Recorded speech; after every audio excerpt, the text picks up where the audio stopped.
When Jesus came down from the mountain, large crowds followed him. Suddenly, a leper came and knelt before him, saying, "Lord, if you are willing, you can make me clean." Jesus reached out his hand and touched the man. "I am willing," he said. "Be clean." And immediately his leprosy was cleansed. Then Jesus instructed him, "See that you don't tell anyone, but go show yourself to the priest and offer the gift prescribed by Moses as a testimony to them." When Jesus had entered Capernaum, a centurion came and pleaded with him, "Lord, my servant lies at home, paralyzed and in terrible agony." "I will go and heal him," Jesus replied. The centurion answered, "Lord, I am not worthy to have you come under my roof, but just say the word, and my servant will be healed. For I myself am a man under authority, with soldiers under me. I tell one go, and he goes, another to come, and he comes. I tell my servant to do something, and he does it." When Jesus heard this, he marveled and said to those following him, "Truly I tell you, I have not found anyone in Israel with such great faith. I say to you that many will come from the east and the west to share the banquet with Abraham, Isaac, and Jacob in the kingdom of heaven. But the sons of the kingdom will be thrown into the outer darkness, where there will be weeping and gnashing of teeth." Then Jesus said to the centurion, "Go, as you have believed, so it will be done for you." And his servant was healed that very hour. When Jesus arrived at Peter's house, he saw Peter's mother-in-law sick in bed with fever. So he touched her hand, and the fever left her, and she got up and began to serve him. When evening came, many who were demon-possessed were brought to Jesus, and he drove out the spirits with a word and healed all the sick. This was to fulfill what was spoken through the prophet Isaiah. He took up our infirmities and carried our diseases. When Jesus saw a large crowd around him, he gave orders to cross to the other side of the sea. And one of the scribes came to him and said, "Teacher, I will follow you wherever you go." Jesus replied, "Foxes have dens and birds of the air have nests, but the Son of Man has no place to lay his head." Another of his disciples requested, "Lord, first let me go and bury my father." But Jesus told him, "Follow me, and let the dead bury their own dead." When he got into the boat, his disciples followed him. Suddenly, a violent storm came up on the sea, so that the boat was engulfed by waves. But Jesus was sleeping. The disciples went and woke him up, saying, "Lord, save us! We're perishing!" "You of little faith," Jesus replied. "Why are you so afraid?" Then he got up and rebuked the winds and the sea, and it was perfectly calm. The men were amazed and asked, "What kind of man is this? Even the winds and the sea obey him." When Jesus arrived on the other side in the region of the Gadarenes, he was met by two demon-possessed men coming from the tombs. They were so violent that no one could pass that way. "What do you want with us, Son of God?" they shouted. "Have you come here to torture us before the appointed time?" In the distance, a large herd of pigs was feeding. So the demons begged Jesus, "If you drive us out, send us into that herd of pigs." "Go," he told them. So they came out and went into the pigs. And the whole herd rushed down the steep bank into the sea and died in the waters. Those tending the pigs ran off into the town and reported all this, including the account of the demon-possessed men. Then the whole town went out to meet Jesus. And when they saw him, they begged him to leave their region. Jesus got into a boat, crossed over, and came to his own town. Just then, some men brought to him a paralytic lying on a mat. When Jesus saw their faith, he said to the paralytic, "Take courage, son, your sins are forgiven." On seeing this, some of the scribes said to themselves, "This man is blaspheming." But Jesus knew what they were thinking and said, "Why do you harbor evil in your hearts? Which is easier, to say, 'Your sins are forgiven,' or to say, 'Get up and walk'? But so that you may know the Son of Man has authority on earth to forgive sins."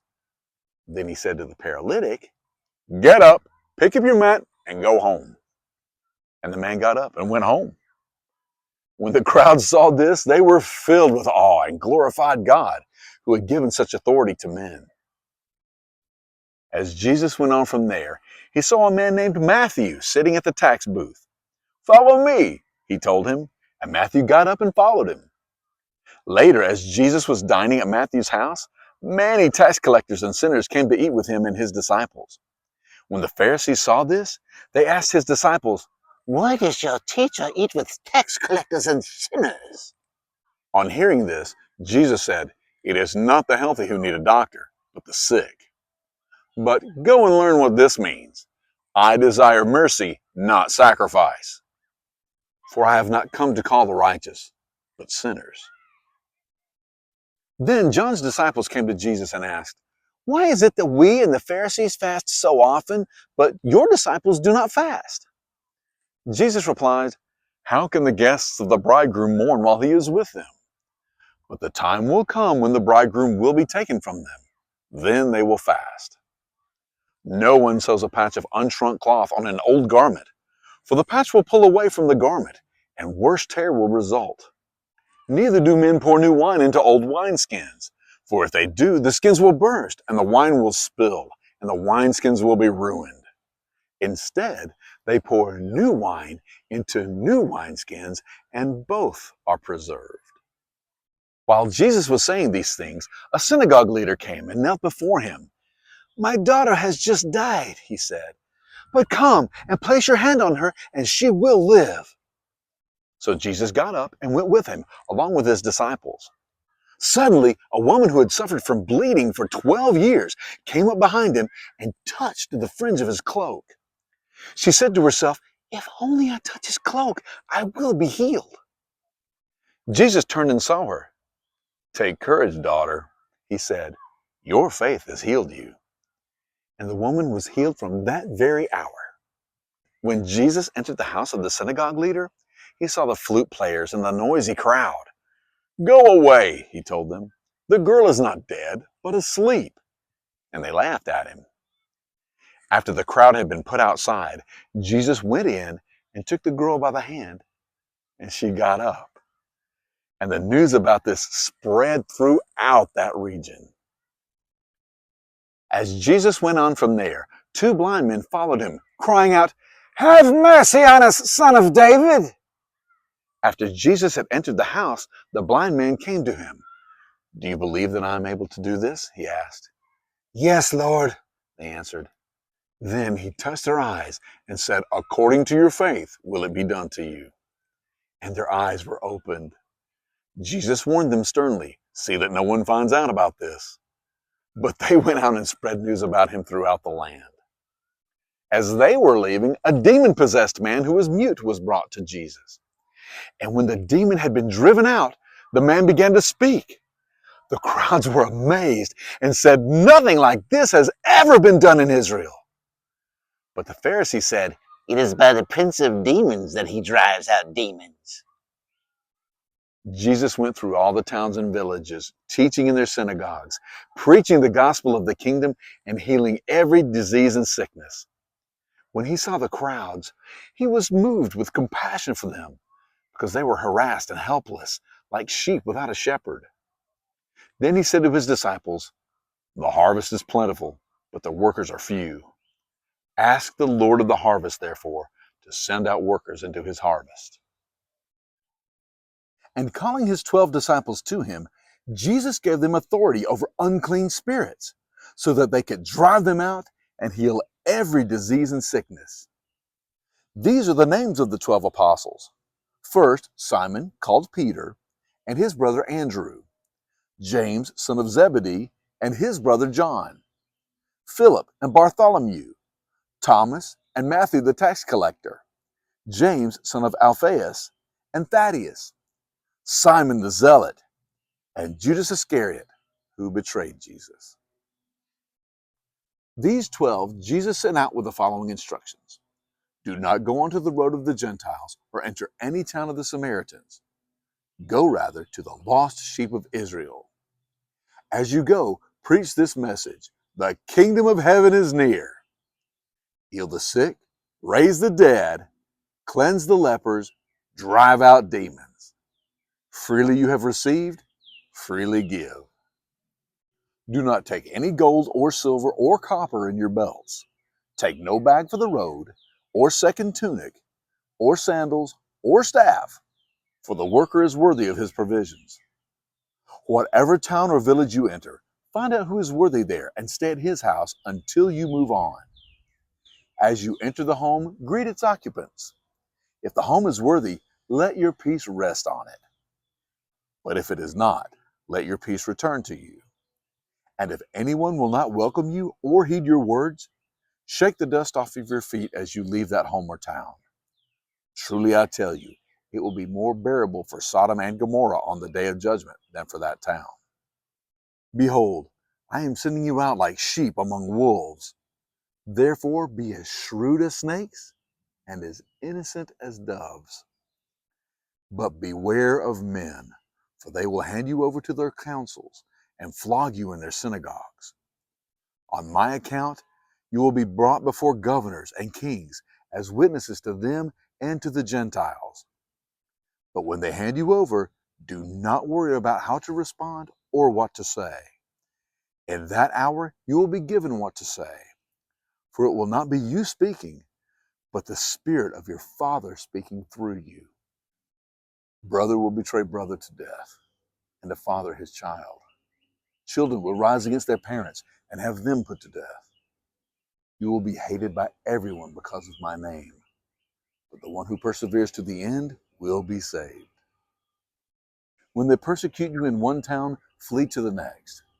Truly I tell you, you will not reach all the towns of Israel before the Son of Man comes. A disciple is not above his teacher, nor a servant above his master. It is enough for a disciple to be like his teacher, and a servant like his master.